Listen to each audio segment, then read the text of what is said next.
Selamat malam Bapak Ibu warga GPIB, baik yang ada di luar negeri maupun di dalam negeri, mulai dari kota sampai di pedalaman, pos-pos telkes, pelayanan GPIB.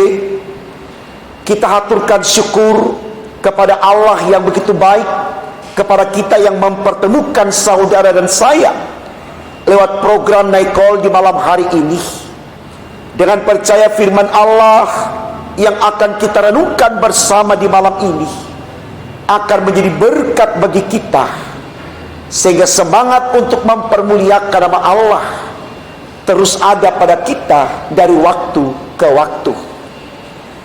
Saya Pendeta Salmon Raes Rendalabi, Ketua Majelis Jemaat GPIB Bukit Harapan Surabaya, hendak menyampaikan firman Allah bagi kita di malam hari ini. Mari saudaraku, kita awali dengan doa. Kita berdoa. Tuhan Yesus yang baik, kami datang nyatakan kesediaan kami untuk menerima firman-Mu dengan percaya lewat firman Allah di malam hari ini, lewat program Night Call GPIB. Sekalian kami yang mendengarkannya akan semakin terberkati oleh-Mu, dan berkat itu kami akan bawa lewat kesediaan kami untuk mengkaryakan diri dari waktu ke waktu untuk hormat kemuliaan bagi nama Allah. Untuk apa yang kami minta ini Tuhan, berfirman-Lah, karena kami sedia mendengarkannya. Demi Yesus Tuhan kami yang adalah firman, kami berdoa kepada Bapa di sorga. Amin. Saudaraku, bacaan Alkitab kita di program Night Call GPIB malam hari ini diambil dari bacaan kitab Kisah Para Rasul, pasalnya yang ke-9 ayat 7 sampai 9. Bagian Alkitab ini dibacakan demikian. Maka termangu-mangulah teman-temannya seperjalanan, karena mereka memang mendengar suara itu, tetapi tidak melihat seorang juga pun. Saulus bangun dan berdiri, lalu membuka matanya, tetapi ia tidak dapat melihat apa-apa. Mereka harus menuntun dia masuk ke Damsyik. 3 hari lamanya ia tidak dapat melihat, dan 3 hari lamanya ia tidak makan dan minum. Saudaraku, tema renungan kita di program Night Call malam hari ini dituliskan demikian dalam Sabda Bina Umat, siap diproses Tuhan. Bapak Ibu Saudara yang diberkati Tuhan kita Yesus Kristus, berbicara tentang realitas hidup manusia yang dia jalani dari waktu ke waktu, selalu ada dalam sebuah proses. Tidak ada sesuatu yang terjadi simsalabim, maka jadilah seperti yang diinginkan. Tapi sekali lagi, perjalanan hidup manusia yang dia tapaki selalu ada dalam sebuah proses. Misalkan saja, seorang manusia, termasuk saya dan Bapak Ibu, ketika hendak meraih gelar dalam dunia pendidikan secara akademik, maka tentunya untuk mencapai gelar itu kita berproses, mulai dari PAUD berpindah ke TK, seterusnya SD, SMA, SMP, sampai ke perguruan tinggi. Dan mari sejenak kita renungkan saudaraku, proses untuk mencapai cita-cita secara akademik itu bukan sesuatu yang mudah, bukan sesuatu yang gampang. Bertahun-tahun kita ikut dalam proses itu. digembleng, ditempah, diajar, dibina, diarahkan, baik dalam segi ilmu pengetahuan, juga fisik, mental, bahkan hal-hal spiritual. Semua menjadi satu komponen yang disertakan di dalam proses itu, supaya bisa mendapatkan gelar yang diinginkan secara akademik. Bahkan di dunia lain pun, saudaraku, atau konteks yang lain pun demikian juga adanya. Misalkan seorang abri untuk bisa mencapai pangkat jenderal, katakan demikian, maka dia harus berproses lewat tahapan demi tahapan. Dia harus melalui semuanya itu, dan sekali lagi proses itu tidak mudah. Tidak segampang kita membalikkan telapak tangan, karena tentunya di dalam proses itu banyak hal yang bisa terjadi, saudaraku, yang kemungkinan bisa saja di proses itu kita gagal.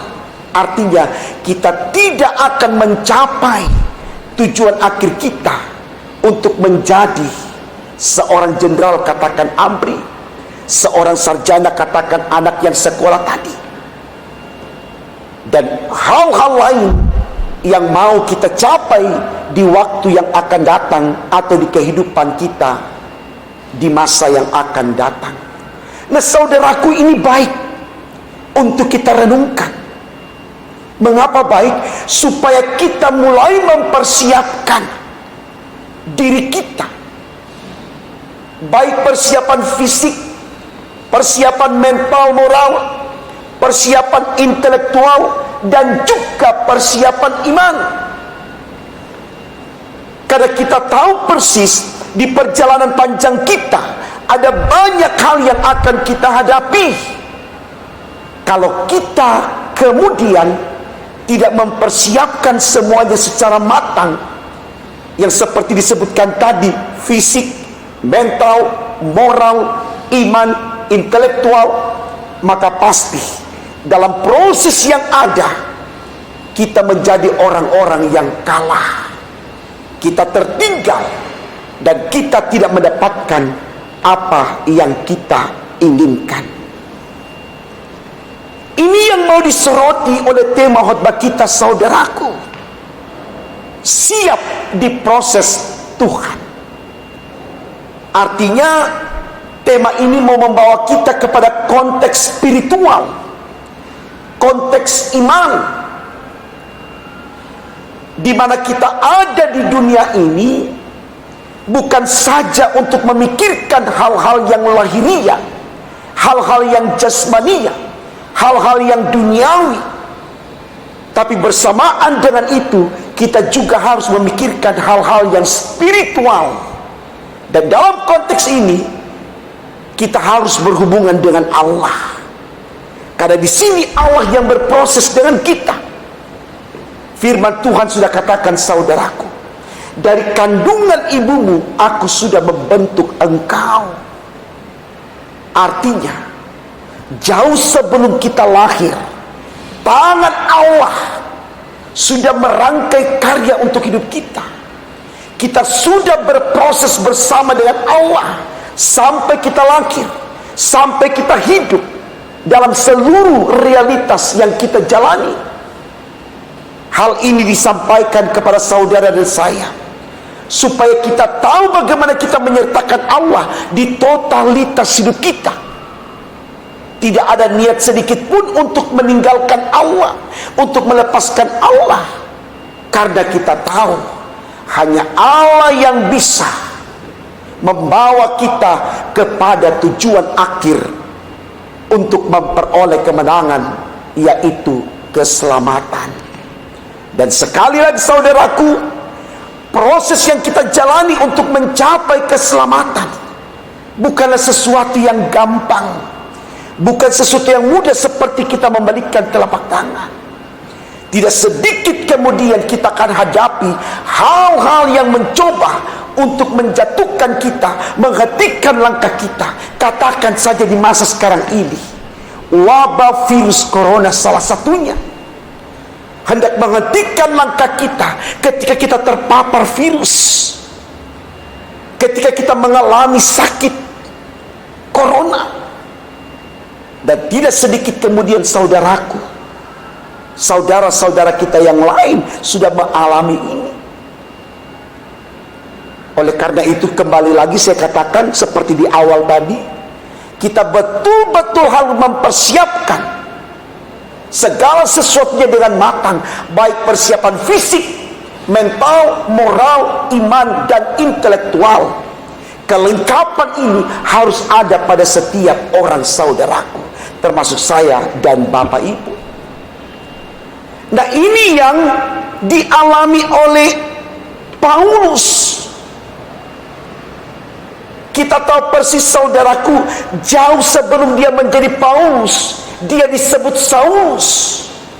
Dan dalam konteks kehidupan sebagai Saulus, di mana dia tidak menyertakan Tuhan dalam hidupnya, di sana dia menunjukkan keakuannya, dia menunjukkan kesombongannya, dia menjadi sosok yang mentang-mentang, dia menjadi sosok yang berkuasa, dia menjadi sosok yang kejam, yang suka menindas dan sebagainya.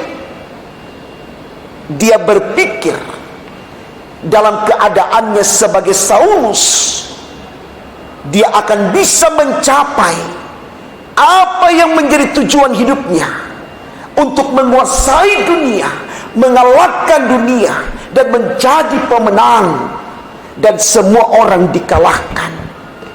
Ya. Oleh karena itu, dalam konteks ini saudaraku, Saul sangat membenci yang namanya orang Kristen, sangat memusuhi yang namanya anak-anak Tuhan Yesus, dan dia akan selalu menghajar, bahkan membunuh orang yang menyebut nama Tuhan Yesus, karena baginya Yesus itu bukan siapa-siapa. Kalau kita lihat dalam kitab Filipi pasal 3 ayat 8, Paulus katakan di sana, jika aku hidup dalam Kristus, itu adalah sebuah kerugian bagiku, luar biasa. Ya. Ini pada waktu dia masih menjadi Saulus. Dia tegaskan pada waktu dia menjadi Saulus, kalau saya hidup dalam Kristus, itu kerugian bagiku. Karena dia belum mengenal Kristus, dia belum mengalami kasih karunia Kristus. Tetapi saudaraku, mari kita lihat apa yang terjadi kepada Saulus ketika dia mengalami kasih karunia Allah lewat perjumpaannya ketika dia berjalan menuju ke Damsyik. Di situ baru dia merasakan bahwa sebagai Saulus dia bukan siapa-siapa. Walaupun semangat yang dia bangun untuk membantai semua orang-orang yang menyebut nama Tuhan Yesus, dengan kekuatan yang ada padanya, yang sudah dia pakai selama ini, ternyata itu tidak menjadi jawaban untuk bisa terpenuhi berdasarkan keinginan kedagingannya, keakuannya, kesombongannya. Karena dalam perjumpaan dengan Yesus di perjalanan menuju ke Damsyik, dia tidak bisa melawan Kristus. Mari kita garis bawahi saudaraku, dia tidak bisa melawan Kristus. Bacaan kita berkata, Yesus dalam perjumpaan itu membuat dia buta, sehingga dia tidak bisa melihat apapun, sehingga dia harus dituntun menuju ke kota Damsyik, kota di mana hendak di sana dia membunuh anak-anak Tuhan, membunuh setiap orang yang menyebut nama Yesus. Tuhan sudah ubah dia sangat luar biasa lewat perjumpaannya dengan Ananias yang dipilih oleh Allah untuk menyatakan kuasa Tuhan kepadanya.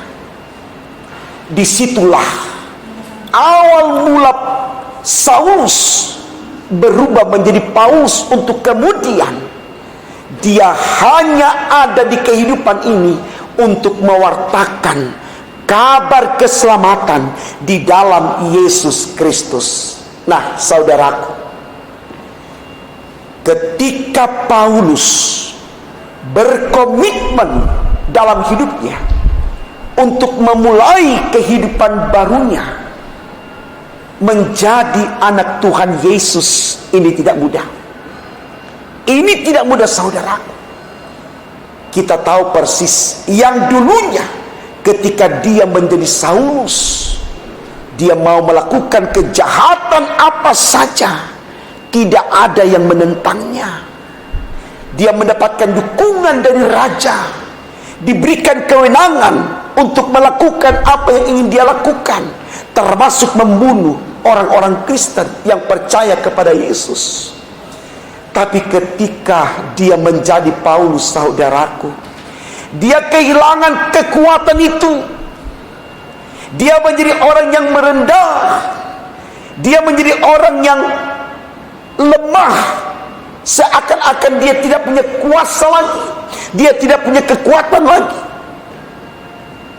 Tetapi Paulus tidak memahami realitas yang dia alami lewat kekuatan intelektualnya atau pengetahuannya, tapi dia pahami itu lewat kekuatan imannya. Sehingga kendati pun dia dipenjara, kendati pun dia dikejar-kejar, dia diancam untuk dibunuh, Paulus tidak takut, karena dia tahu kehidupannya di waktu kini yang sedang dalam proses menuju keselamatan, itulah kehidupan yang sesungguhnya. Dia tidak membantah Tuhan Yesus. Dia tidak katakan, Tuhan, kenapa ketika aku ada di sini mengaku Engkau sebagai Tuhanku, hidupku merana, hidupku menjadi pesakitan, aku dipenjarakan dan seterusnya. Tidak, saudaraku. Dia terus meleburkan diri dalam proses yang Tuhan bentuk untuknya, dengan tidak membantah, tidak lari dari kenyataan. Dia terus memberi diri melayani Tuhan. Makanya dikatakan dalam Filipi pasal 1 ayat 22 bagian A, dia katakan begini, jikalau aku harus hidup, aku harus memberi buah. Itu yang Paulus katakan, saudaraku. Kata buah di sini adalah kesediaan Paulus untuk terus berkarya dari waktu ke waktu sampai tutup usia. Kenapa? Karena dalam pasal 1 ayat 21 Paulus katakan, hidupku adalah Kristus, maka matiku adalah keuntungan. Mari saudaraku, kita yang sudah mengimani Yesus sebagai Allah kita yang hidup dan sedang berproses untuk menuju kepada keselamatan yang sempurna, jangan pernah ingkari Yesus, jangan pernah tinggalkan Yesus, jangan pernah abaikan Yesus. Dalam situasi apapun, pegang Dia, terima Dia, imani Dia, sembah Dia, muliakan Dia. Maka apapun keadaan Bapak Ibu, derita sekalipun, bahkan mati sekalipun, Tuhan akan ubah dari yang fana menjadi yang bakah. Inilah yang mau kita bangun dalam proses hidup kita dengan iman di dalam Kristus. Dan mari kita berkata seperti apa yang tertulis di tema kita, siap diproses Tuhan. Kita semua berkata, aku siap diproses oleh Tuhan, seperti lagu yang hendak dinyanyikan saat ini. Demikian lagunya.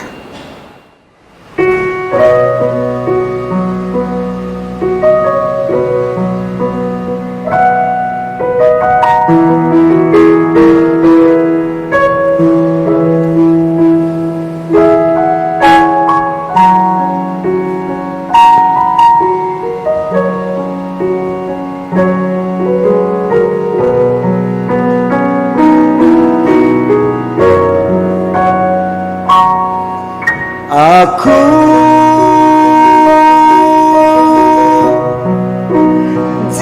diutusnya,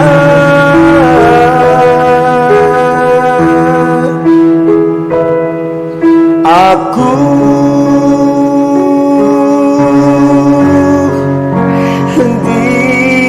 wajahnya,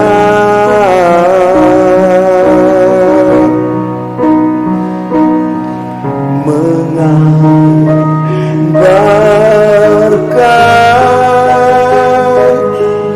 keselamatan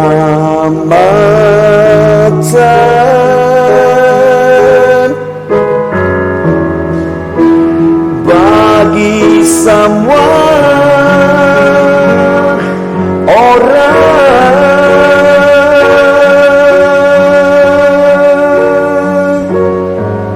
semua caci dan maki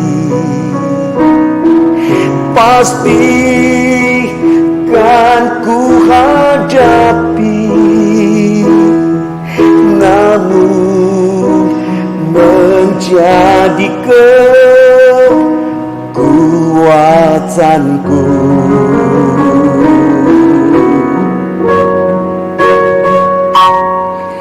Yesus yang memanggilku untuk jadi hamba-Nya, menyaksikan kemurahan-Nya.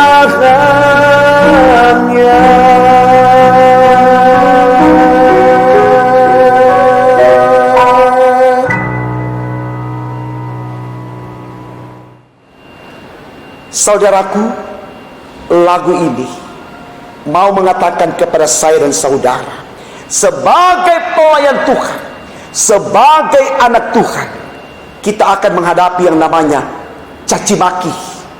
Kita akan menghadapi yang namanya penganiayaan secara batin.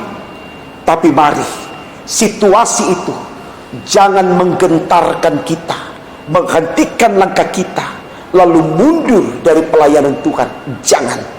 Jangan, karena Tuhan terus menanti karya-karya kita. Camkanlah firman Tuhan berkata, jika engkau di pihak Tuhan, maka tidak akan ada lawanmu. Bersama dengan Tuhan, kita akan dimenangkan, bahkan diselamatkan. Tuhan memberkati saudara dan saya dengan firman-Nya di malam hari ini.